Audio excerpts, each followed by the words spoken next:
Dear students, आज की इस लेक्चर में हम 12वीं क्लास का गणित का पहला अध्याय संबंध एवं फलन के बारे में पढ़ेंगे। तो संबंध एवं फलन इसको पढ़ने से पहले हम 11वीं क्लास में एक बार पहुंचते हैं कि 11वीं क्लास में हमने संबंध के बारे में क्या सीखा था। तो 11वीं क्लास में हमने सबसे पहले कार्तीय गुणन के बारे में सीखा था कि कार्तीय गुणन किस प्रकार से हम ज्ञात करते हैं। तो वो उसकी एक बार हम दोहराई करवाते हैं आपको। जैसे हमारे पास दो अरिक्त समुच्चय होते हैं कि 1, 2, 3 इसके ये अवयव हैं और दूसरा अरिक्त समुच्चय है 7, 8, 9। हमने कोई दो अरिक्त समुच्चय ले लिए तो इनका हमें कार्तीय गुणनफल ज्ञात करना है।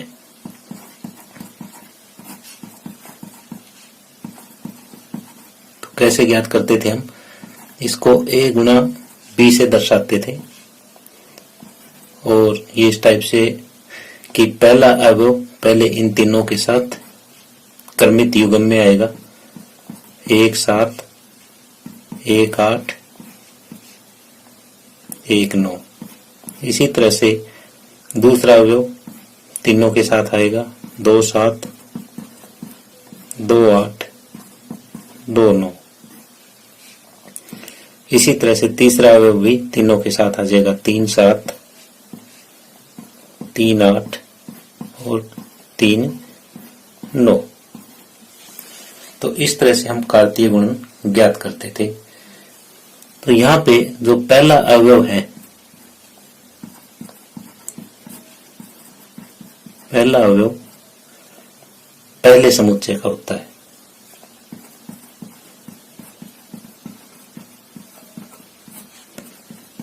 और जो दूसरा अवयव है वो दूसरे समुच्चय से होगा।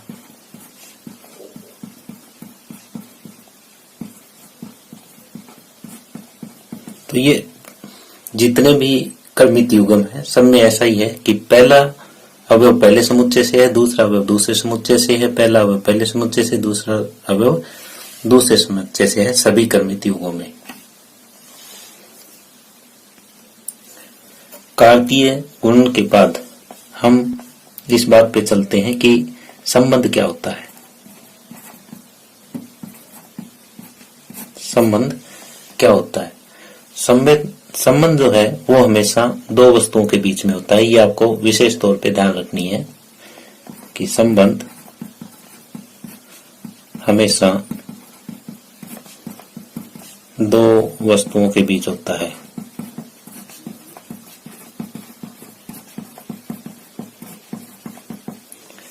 कैसे? जैसे मैं एक एग्जांपल ले रहा हूं यहाँ पे, राम सोहन का पिता है। एक एग्जांपल और लेता हूं, ए बी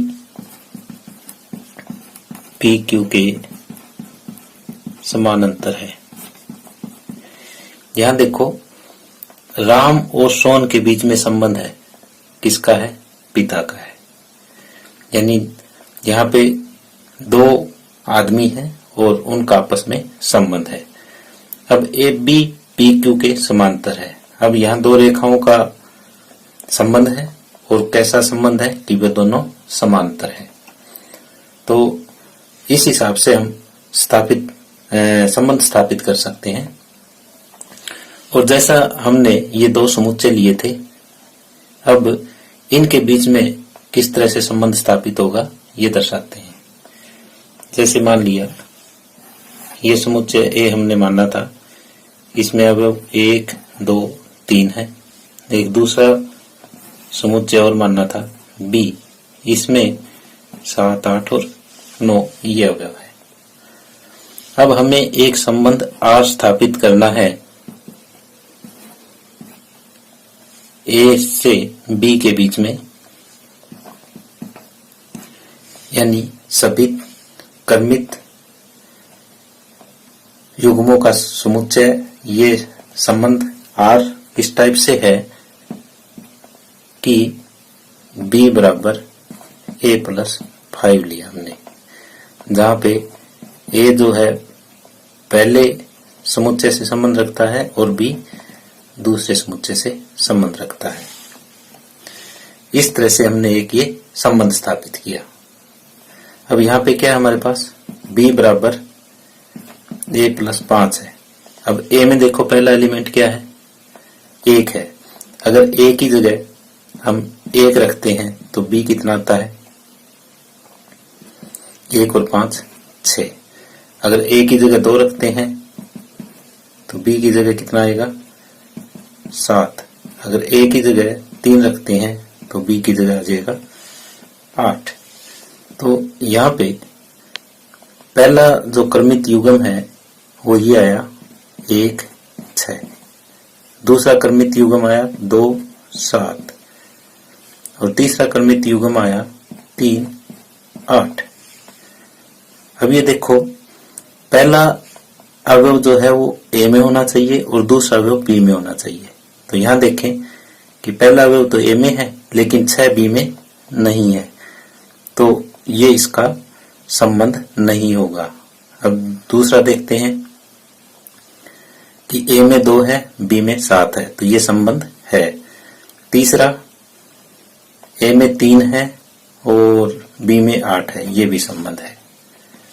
तो इसके जो संबंध बने वो कौन कौन से बने, r के बराबर जो संबंध आए वो एक तो 2 और 7 बना है और एक 3 और 8 बना है। तो इस तरीके से हमें यहाँ पे एक संबंध दिया होगा और उससे हमें देखना है कि इनके बीच में कितने संबंध बनेंगे। अब यहाँ पे हम देख रहे हैं कि जो ये r आया है, ये संबंध जो आया है ये क्या है, ये जो हमारा कार्तीय गुणनफल था उसका एक उपसमुच्चय है।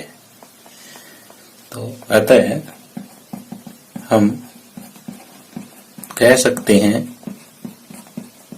कि संबंध कार्तीय गुणनफल का एक उपसमुच्चय होता है।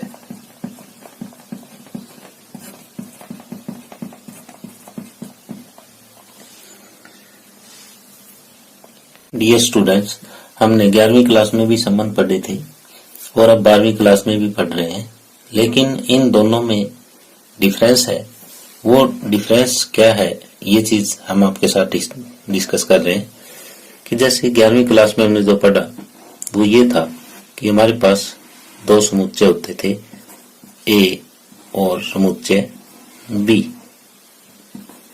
और जो हम संबंध स्थापित करते थे वो A के अवयवों का संबंध B के अवयवों से संबंध स्थापित करते थे। जैसे संबंध R इस टाइप से दर्शाया जाता था कि एक क्रमित युग्म के रूप में दर्शाया जाता था, जैसे हमने क्रमित युग्म लिखा है, और इन दोनों अवयवों के बीच आपस में कोई संबंध होता था जहां पे पहला अवयव पहले समुच्चय से होता था और दूसरा अवयव दूसरे समुच्चय से होता था। यानी पहला अवयव पहले समुच्चय से संबंध रखता था और दूसरा अवयव दूसरे समुच्चय से संबंध रखता था। लेकिन अब क्या है 12वीं क्लास में ये है कि हमारे पास B की जगह भी A है, समुच्चय B की जगह भी समुच्चय A ही है। यानी जो यहाँ पे अवयव है वही सेम अवयव यहाँ है, सिर्फ आपको इतना ही ध्यान में रखना है। तो यहाँ जो संबंध स्थापित होगा वो इस टाइप का होगा, वो क्रमित युग्म के रूप में तो होगा और इनका भी आपस में रिलेशन होगा, लेकिन ये दोनों के दोनों जो है ना वो A से ही संबंध रखते होंगे। यानी जो पहला अवयव है वो भी A से संबंध रखता है और जो दूसरा अवयव है वो भी A से ही संबंध रखेगा। सिर्फ इतना ही अंतर है कि यहाँ 11वीं क्लास में 2 अलग अलग समुच्चय होते थे और 12वीं क्लास में दोनों समुच्चय सेम रहेंगे। आगे है संबंधों का प्रकार। ये संबंध कितने प्रकार के हो सकते हैं? तो पहला प्रकार है रिक्त संबंध। हम जानते हैं कि जिस तरह से रिक्त समुच्चय होता है, रिक्त समुच्चय क्या होता है कि ऐसा समुच्चय जिसमें कोई भी अवयव ना हो, वो रिक्त समुच्चय कहलाता है। उसी तरह से हम देखें कि रिक्त संबंध, तो ऐसा संबंध जिसमें कोई भी कर्मित युग्म ना हो, वो रिक्त संबंध कहलाता है। हम समझने के लिए ये लिख सकते हैं कि ऐसा संबंध जिसमें कोई भी कर्मित युग्म न हो, रिक्त संबंध कहलाता है।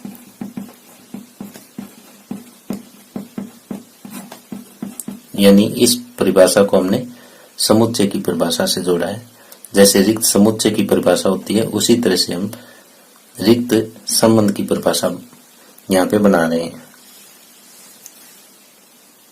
जैसे यहाँ पे पहले एक उदाहरण ले रहे हैं, फिर इसकी मेन परिभाषा पे पहुंचेंगे।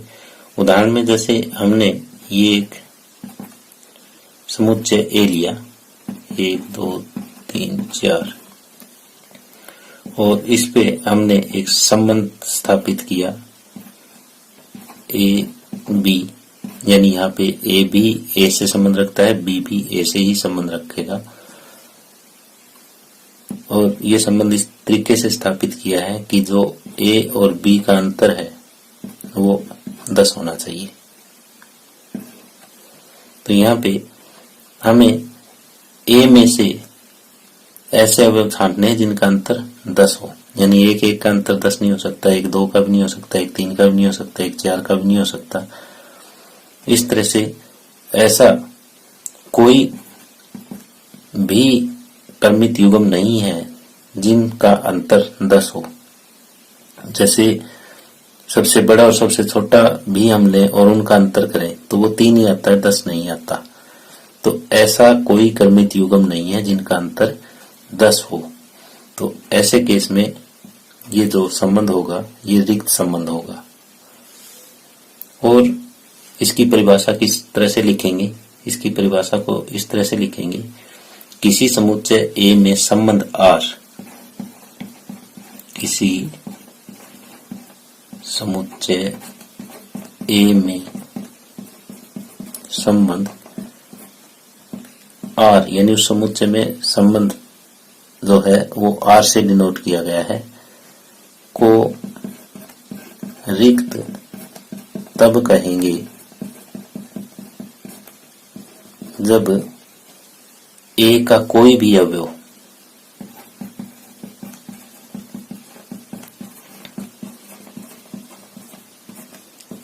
ए के किसी भी अवयव से संबंधित न हो।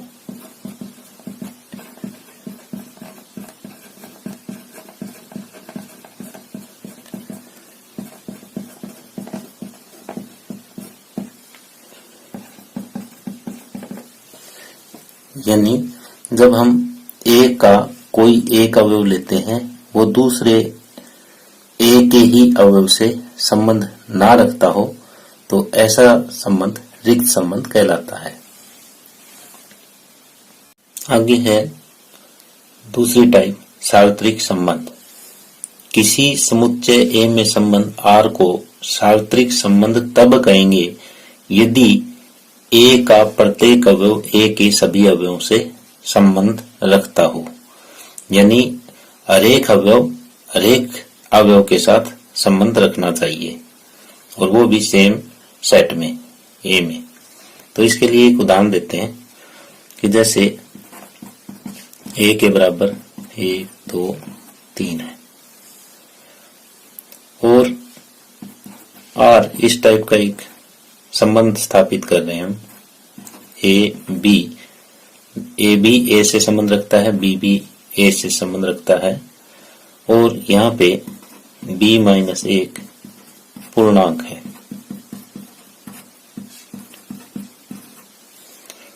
अब b-1 पूर्णांक है, यानी यहाँ पे जो हम क्रमित युग्म a और b का मान रखेंगे वो एक पूर्णांक होना चाहिए, वही हमारा संबंध है।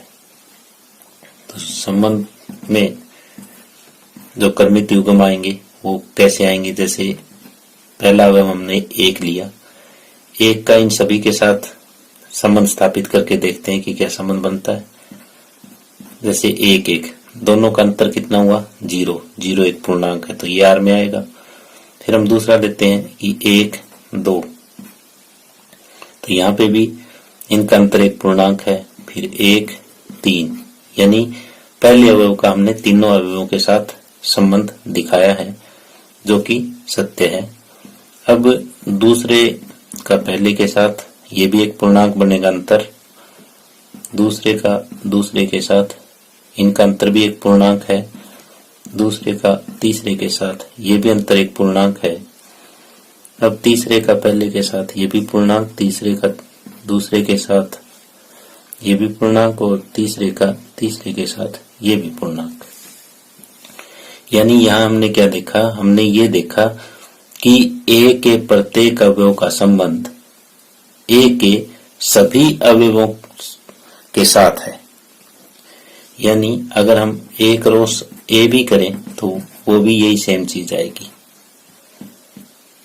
यानी A का कार्तीय गुणनफल A के साथ करें तो वो भी सेम चीज ही आएगी। अगर कार्तीय गुणनफल और जो संबंध है वो अगर बराबर है तो इसका मतलब जो संबंध है वो सार्वत्रिक संबंध है। तो यहाँ हम देख रहे हैं इनकी कार्तीय गुणा करके कि वो भी सेम यही आई। तो अगर आपका संबंध कार्तीय गुणन के बराबर है तो इसका मतलब ये है कि ये सार्वत्रिक संबंध है। समतुल्य संबंध यानी रिफ्लेक्सिव। समतुल्य संबंध कोई भी संबंध कब कहलाएगा ये हमें देखना है। तो समुच्चय A पे परिभाषित संबंध R, समुच्चय A पर परिभाषित संबंध R समतुल्य कहलाएगा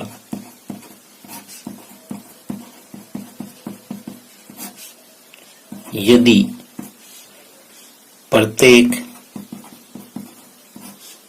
A अगर A से संबंध रखता है तो A R से संबंध रखेगा। यानी जितने भी अवयव A में हैं उन सभी के लिए A R से संबंध रखेगा, यानी पहला अवयव और दूसरा अवयव दोनों सेम होने चाहिए। अब दूसरा है सममित यानी सिमेट्रिक। ये भी इसी तरीके से लिखेंगे कि समुच्चय A पे परिभाषित संबंध R, समुच्चय A पर परिभाषित संबंध R सममित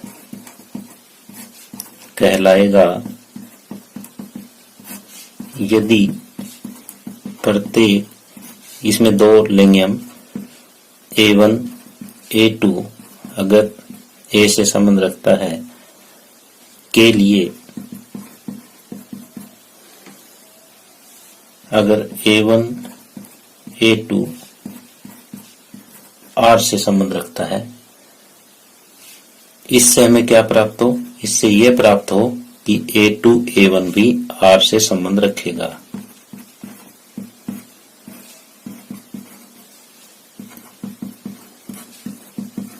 तो यानी अगर A1 A2 R से संबंध रखता है तो A2 A1 भी R से संबंध रखता होना चाहिए, तभी ये सम्मित है, अदरवाइज सम्मित नहीं है। अब तीसरा है सकारात्मक यानी ट्रांजिटिव। यही बात सेम यहाँ पे लिखेंगे जो परिभाषा शुरुआत करने की है कि समुच्चय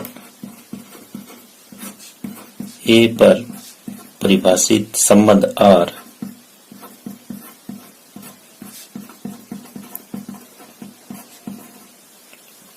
संक्रामक कहलाता है यदि प्रत्येक, जैसे पहले में हमने एक लिया था, इसमें दो अवयव लिए थे, इसमें तीन लेंगे। प्रत्येक A1, A2, A3 संबंध रखता है A के लिए हमें A1, A2 R से संबंध रखता है तथा A2, A3 से संबंध रखता है। तो इन दोनों से हमें क्या प्राप्त हो कि पहला अवयव और ये लास्ट का अवयव है, ये भी R से संबंध रखे। A1, A3 संबंध रखता है, R प्राप्त हो। यानी इसमें तीन अवयव हम लेंगे, पहला दूसरा R से संबंध रखता है, दूसरा तीसरा भी R से संबंध रखता है। तो पहला और तीसरा भी R से संबंध रखता होना चाहिए, तभी ये संक्रामक है, अदरवाइज संक्रामक नहीं है। अब हम एक उदाहरण लेते हैं जिसमें आपको ये तीनों परिभाषाएं समतुल्य, सम्मित और संक्रामक की क्लियर हो जाएगी। जैसे हमने एक समुच्चय A लिया और उस पे संबंध R इस तरह से दर्शाया है, तो पहले हम ये चेक करते हैं कि ये समतुल्य है, फिर ये चेक करेंगे कि ये सम्मित है कि नहीं है, फिर ये चेक करेंगे कि ये संक्रामक है कि नहीं है। तो पहले समतुल्य चेक करेंगे कि ये समतुल्य है या नहीं है। समतुल्य की परिभाषा क्या है कि प्रत्येक A अगर A से संबंध रखता है तो A R से संबंध रखता होना चाहिए। तो यहाँ A की जगह 1 है, 2 है, 3 है, 4 है, तो R में हमारा क्या होना चाहिए? R में 1 1 भी होना चाहिए, 2 2 भी होना चाहिए, 3 3 भी होना चाहिए और 4 4 भी होना चाहिए। अगर ये चारों चीजें हैं, जैसे A में 1 2 3 4 है, तो ये चारों इस तरह से अगर R में है तो समतुल्य है, नहीं तो समतुल्य नहीं है। चेक करते हैं, 1 1 भी यहाँ मौजूद है, 2 2 भी है, 3 3 भी है और 4 4 भी है। तो चारों यहाँ पे मौजूद है, तो इसका मतलब जो R है वो समतुल्य है, R समतुल्य है। अगर इनमें से एक भी नहीं होता, जैसे मान लिया कि ये 3 3 नहीं होता यहाँ पे, तो ऐसे केस में ये समतुल्य नहीं होता, क्योंकि प्रत्येक A के लिए सेटिस्फाई नहीं होता। अब हम सम्मित चेक करते हैं इसका। सम्मित क्या कहता है कि प्रत्येक A1 A2 अगर A से संबंध रखता है और यहाँ पे A1 A2 जो ऑर्डर पे है वो R से संबंध रखे और इसका विपरीत भी इसी R में होना चाहिए, यानी पहले वाला बाद में, बाद वाला पहले भी R में होगा तो ये सम्मित है, अदरवाइज सम्मित नहीं है। यहाँ देखते हैं, जिस तरह से जो दोनों एक जैसे हैं उनको तो हम छोड़ देंगे, बचे हुए में चेक करेंगे। जैसे 1 2 हमारा R में है, तो ये होना चाहिए कि 2 1 भी R में हो,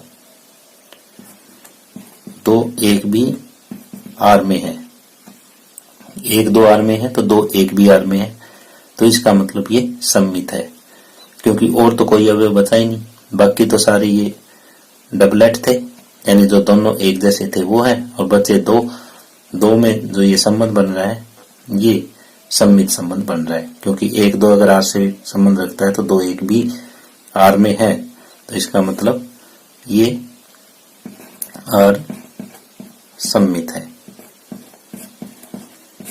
तीसरा हम चेक करते हैं संक्रामक है कि नहीं है। संक्रामक के लिए ये होता है कि प्रत्येक A1 A2 A3 अगर A से संबंध रखता है तो A1 A2 R से संबंध रखे, A2 A3 R से संबंध रखे, तो इससे हमें जो प्राप्त होगा वो ये होगा कि A1 A3 भी अगर R से संबंध रखता है तो ये संक्रामक है, नहीं तो नहीं है। इस केस में हम देखते हैं कि 1 2 जो है वो R से संबंध रखता है, 2 1 भी R से संबंध रखता है। अब क्या आना चाहिए, ये आना चाहिए कि पहला और तीसरा यानी 1 1 भी R से संबंध रखता हुआ होना चाहिए, जो कि यहाँ पे है, जो कि सत्य है। तो अतः ये संक्रामक भी है। अतः दिया गया जो उदाहरण है वो समतुल्य भी है, सम्मित भी है और संक्रामक भी है। यानी ये तीनों कंडीशन पूरी करता है दिया हुआ उदाहरण। अब हम आपके सामने एक ऐसा उदाहरण ले रहे हैं जो इन तीनों में से किसी भी कंडीशन को पूरा नहीं करता। तो इस उदाहरण में हमें ये है कि समुच्चय ए में वही एलिमेंट लिए हमने 1 2 3 4 और R इस तरह से दर्शाया है 1 2 3 4 और 4 3, ये संबंध दर्शा लिया। अब दिखाना है कि ये संबंध समतुल्य है, सम्मित है या संक्रामक है या तीनों ही नहीं है। तो पहले हम समतुल्य चेक करते हैं। समतुल्य के लिए हमारे R में क्या क्या होने चाहिए, R में कौन कौन से अवयव होने चाहिए, 1 1 होना चाहिए, 2 2 होना चाहिए, 3 3 होना चाहिए और 4 4 भी होना चाहिए। ये अवयव होने चाहिए क्योंकि यहाँ पे ये 4 दे रखा है। तो यहाँ पे हम देख रहे हैं तो न तो 1 1 है, न 2 2 है, न 3 3 है, न 4 4 है। तो यहाँ 1 भी नहीं है, तो ये समतुल्य नहीं है। होने क्या चाहिए थे, होने तो चारों चाहिए थी। अगर 1 भी इन चारों में से कम है तो वो समतुल्य नहीं होगा। तो यहाँ पे ये लिख सकते हैं कि क्योंकि 1 1 संबंध R में नहीं है, अतः ये समतुल्य नहीं है। अब दूसरा सम्मित चेक करते हैं।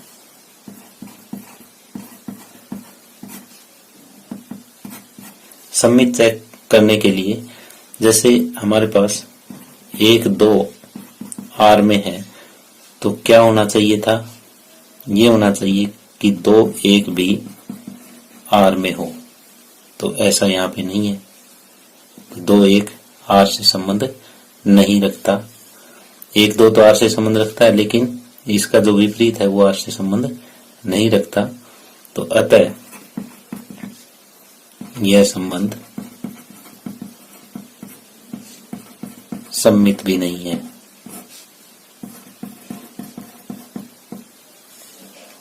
अब तीसरा हम लेते हैं संक्रामक। संक्रामक के लिए क्या करें, जैसे यहाँ पे हम देख रहे हैं 3 4 R में है और साथ में 4 3 भी R में है।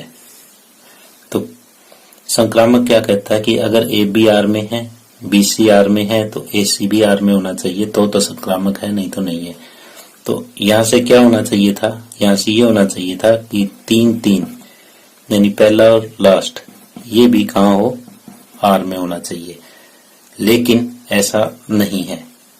तो अतः यह संबंध संक्रामक भी नहीं है।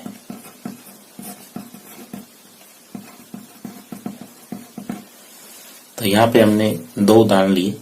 पहला उदाहरण ये लिया था कि जिसमें हमारा जो संबंध था समतुल्य भी था, सम्मित था और संक्रामक भी था। और दूसरे उदाहरण में हमने ये लिया कि हमारा जो रिलेशन है वो न तो समतुल्य है, न सम्मित है और न ही संक्रामक है। आगे है इक्विवेलेंस रिलेशन। तो इक्विवेलेंस रिलेशन यानी तुल्यता संबंध। तुल्यता संबंध क्या होता है कि ऐसा संबंध जो समतुल्य भी हो, सम्मित भी हो और संक्रामक भी हो, तो वो संबंध तुल्यता संबंध कहलाता है। यानी इसकी परिभाषा कैसे लिखेंगे कि ए पे परिभाषित संबंध आर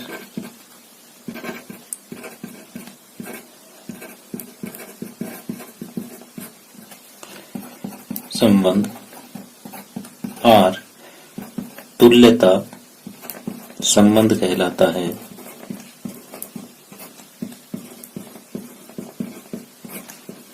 यदि वह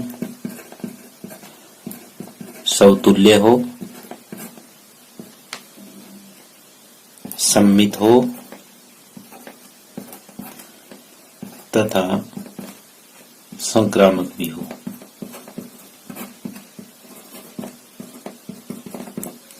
यानी तुल्यता संबंध किसे कहेंगे? ऐसा संबंध जो समतुल्य, सममित और संक्रामक तीनों हो, वो तुल्यता संबंध कहलाता है, यानी इक्विवेलेंस रिलेशन कहलाता है।